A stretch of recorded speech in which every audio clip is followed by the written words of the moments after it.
90% du commerce international de marchandises s'effectue par mer, ce qui voudrait dire que pratiquement tout ce qui nous entoure a traversé les océans.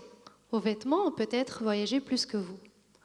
Pour répondre aux besoins croissants de la mondialisation, nous avons construit des navires toujours plus grands.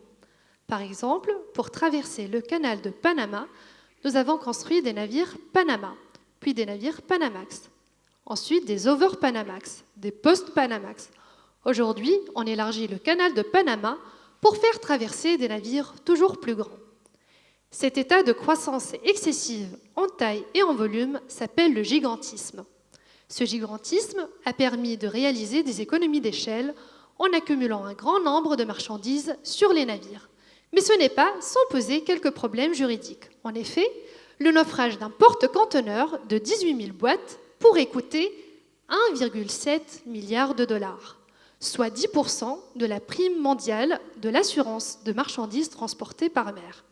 En d'autres termes, en l'espace de quelques sinistres, toute la capacité financière des assureurs pourrait être absorbée.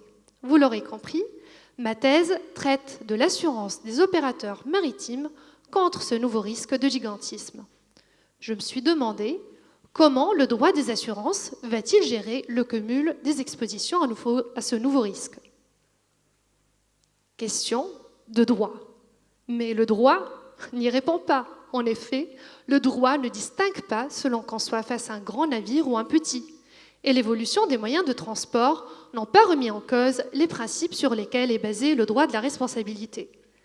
Mais il faudrait bien prendre en compte les spécificités d'un sinistre si sévère. Dans mes recherches, j'interroge les dispositions juridiques en place pour faire reconnaître au risque de gigantisme le risque de gigantisme comme un nouveau profil de risque catastrophe. J'essaye de lui aménager un cadre juridique dédié. Par ailleurs, j'essaye d'améliorer la solvabilité des responsables en leur permettant de recourir à deux mécanismes, la co-assurance et la réassurance.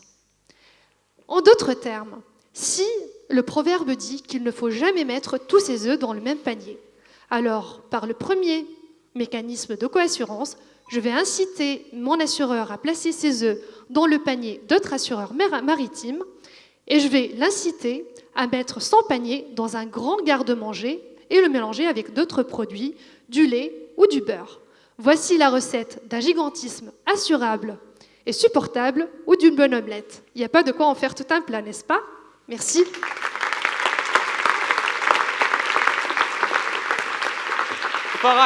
Farah Galoussi.